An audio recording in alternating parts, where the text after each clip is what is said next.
Derek Lawson had never been to Texas. The 29-year-old truck mechanic from Ohio had spent most of his life in small towns, rarely leaving his comfort zone. But something had pulled him south, or rather, someone. Her name was Lila. She was 22, bold, and full of fire. They met online 6 months earlier in a music discussion forum. At first, it was casual, jokes, playlists, late-night messages. But soon the conversation turned personal. Lila sent selfies with sun-drenched skin and a dazzling smile. And Derek responded with pictures of his garage and dogs. They talked for hours about everything. Their dreams, childhoods, even their worst fears. Derek found himself checking his phone constantly, waiting for her messages. She was different, and he liked that. After months of video calls and flirty texts, Lila invited him to visit her in San Antonio. "You should come for the weekend," she wrote one night. "Let's stop pretending this is just online." So, Derek booked a ticket. It wasn't a decision he thought too deeply about. He packed a small bag, told his brother he'd be gone for 3 days, and caught a flight on a warm Friday morning in August. The airport buzzed with noise. But Derek was focused on just one thing: finally meeting Lila in person. When he landed in San Antonio, the sun was setting over the horizon, casting an orange glow over the city. Derek grabbed his duffel bag and stepped out of the terminal, where Lila said she'd meet him. He scanned the crowd, nervous, excited, unsure. And there she was. Lila stood next to a red Toyota, waving with one hand and holding a cold drink in the other. She looked just like her photos, only more alive, confident and stylish, wearing a denim skirt and black crop top. Her curly hair framed her face, and she smiled when she saw him. "You're taller than I expected," she said as he approached. "You look exactly like your pictures," Derek replied, smiling awkwardly. Hi, Derek," she said, leaning in and giving him a quick hug. It felt warm, real. They drove through the city, music playing softly. Lila pointed out landmarks: the Tower of the Americas, the River Walk, her favorite taco stand. Her voice was full of energy. Derek felt more at ease as the night went on. They stopped for dinner at a cozy Tex-Mex restaurant. They ate quesadillas and talked about life. Lila told him about her work as a freelance photographer and how she loved capturing ordinary people doing ordinary things. Derek admitted he had never left Ohio before. She teased him for it, and they laughed. By the time they got back to her apartment, it was nearly midnight. Derek was exhausted but happy. Lila gave him a tour, a small but neat space filled with plants, fairy lights, and art on the walls. "You can sleep on the couch or share the bed. Up to you," she said, standing by the doorway. Derek looked at her and smiled. "I'm okay with sharing." Lila nodded and turned off the light. That night, something shifted. For Derek, the connection he had only imagined before was now right in front of him, real and raw. But hidden beneath that connection was something he didn't yet know, something that would soon change everything. The morning sunlight filtered through the curtains as Derek slowly opened his eyes. Lila was already up, in the kitchen humming softly as she brewed coffee. The smell of toasted bread and eggs filled the apartment. And for a moment, everything felt calm and familiar, like he belonged there. "Morning, sleepyhead," Lila said playfully, handing him a mug of coffee. "I made breakfast." Derek sat up on the edge of the bed, blinking away sleep. "Thanks. You didn't have to do all this." "I wanted to," she replied. "You traveled all this way for me." They sat at the small kitchen table, eating and talking. Lila told him about her favorite places in the city: a park with swan boats, a bookstore with live music, and an old movie theater that played black and white films on Saturdays. She had plans for them, and Derek listened, nodding along, quietly enjoying how comfortable this all felt. After breakfast, they headed out. Lila took him to the Japanese tea garden, where they walked around the koi ponds and posed for pictures together. Derek felt a new kind of happiness, relaxed, connected, even lucky. Every moment with Lila felt like it mattered. They spent the whole day exploring the city. In the afternoon, they rented bikes and rode along the Mission Trail. Lila stopped every few minutes to take photos of trees, bridges, even Derek as he tried to balance on 2 wheels. They laughed more than they talked. And when they returned to her apartment in the evening, they were both sun-kissed and tired.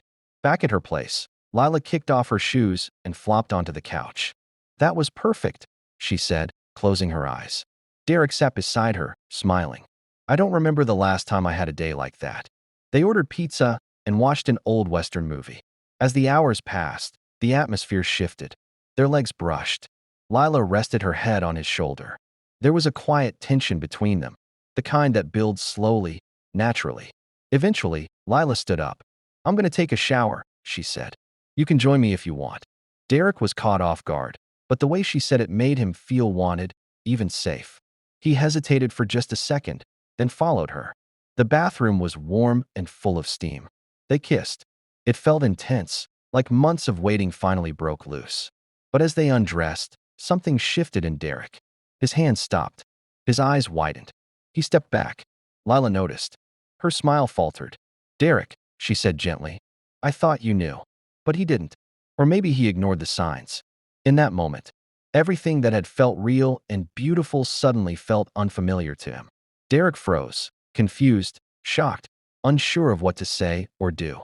"I didn't lie to you," Lila continued. Quietly. "I just didn't know how to tell you. I was afraid." Derek stared at her, heart pounding, thoughts racing. The closeness of the past 2 days shattered in an instant. The room, once filled with warmth, now felt cold and tight. "I need some air," he muttered, grabbing his shirt and stepping out of the bathroom. Lila didn't follow. She stayed where she was, eyes closed, body trembling. Derek walked out onto the balcony, the night breeze brushing against his face. His mind swirled with confusion, anger, betrayal, but also guilt. He couldn't explain what he was feeling, only that it was heavy and dark. And in that storm of emotion, a dangerous thought started to form. The night air was cool against Derek's skin, but it did little to calm him. He stood on the small balcony, hands gripping the railing, heart hammering in his chest. Below him, the city buzzed with life, cars passing, music drifting from a nearby bar, laughter echoing somewhere in the distance. But inside Derek's mind, there was only silence, broken by his spiraling thoughts. He couldn't make sense of what just happened. The woman he'd spent 6 months talking to, the one he thought he was falling for, had kept something from him. Or so he believed. Lila's quiet words in the bathroom echoed in his head.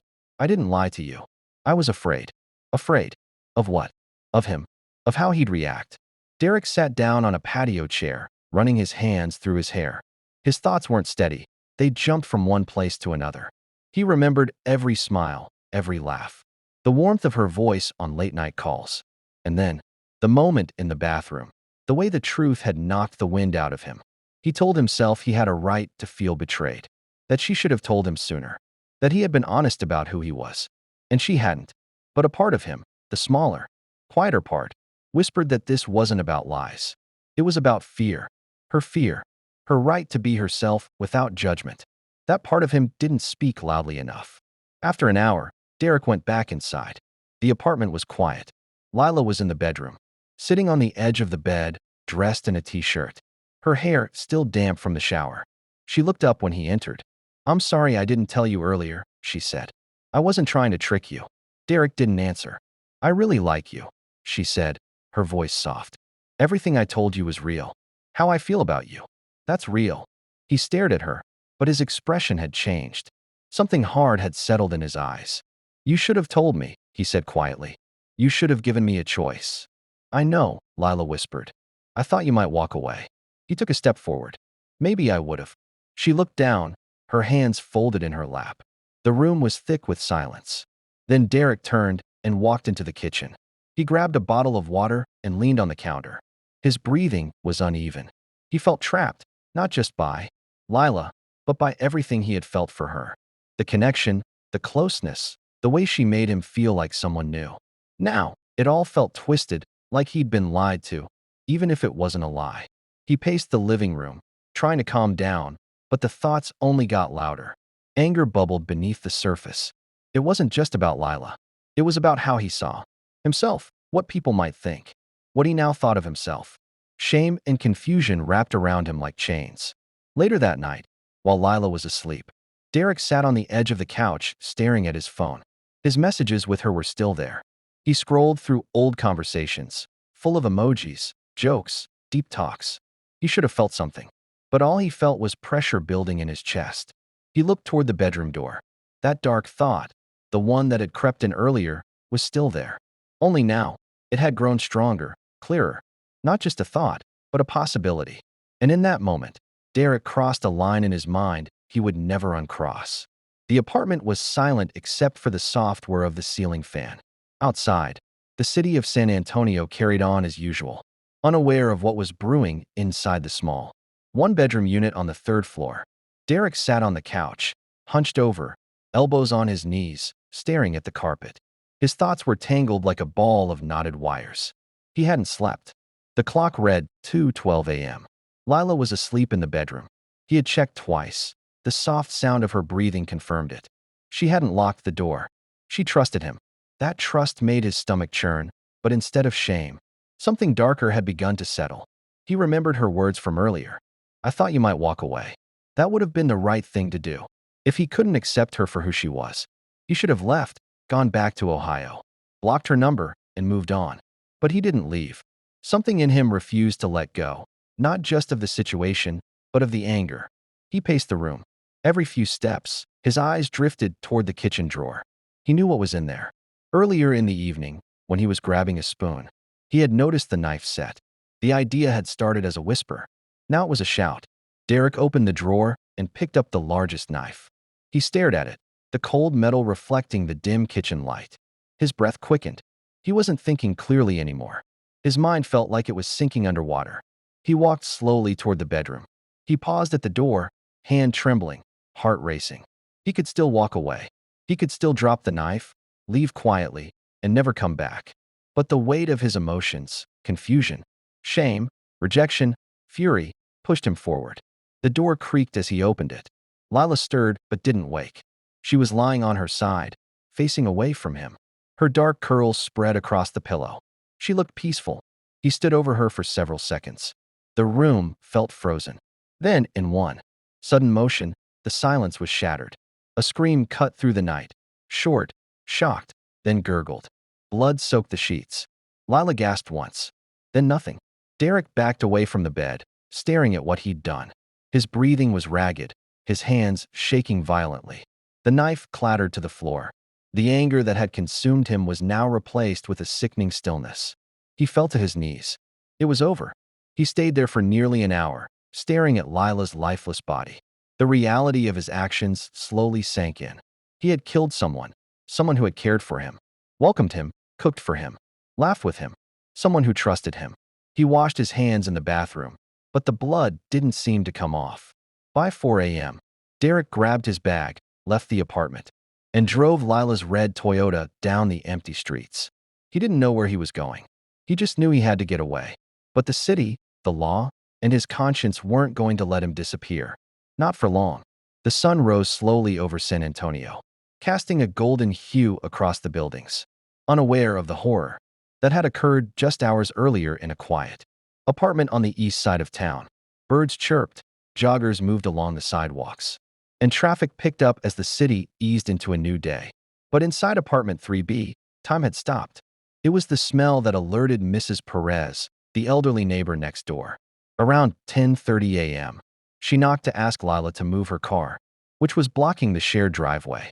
When no one answered, she became suspicious. Lila was polite and always responsive. This wasn't like her.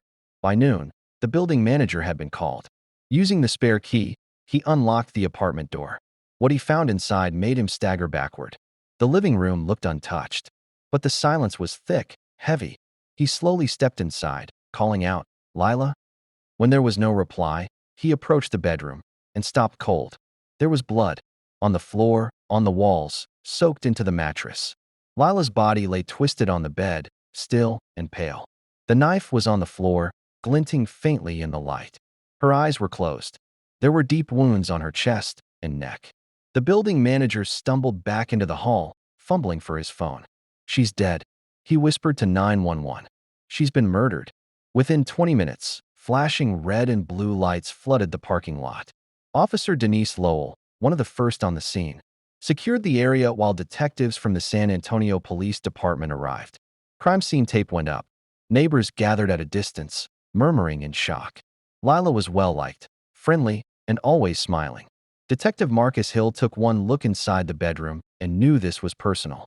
The wounds weren't from a robbery gone wrong. This was rage, deliberate, up-close violence. There were no signs of forced entry, no valuables taken. Nothing about the crime scene suggested a stranger. They found 2 toothbrushes in the bathroom. A man's jacket hung on the back of a chair. There were empty takeout boxes for 2 on the table. And then, Lila's phone, still plugged in by the nightstand. Detective Hill scrolled through her messages. The last few days were filled with excited texts to someone named Derek L.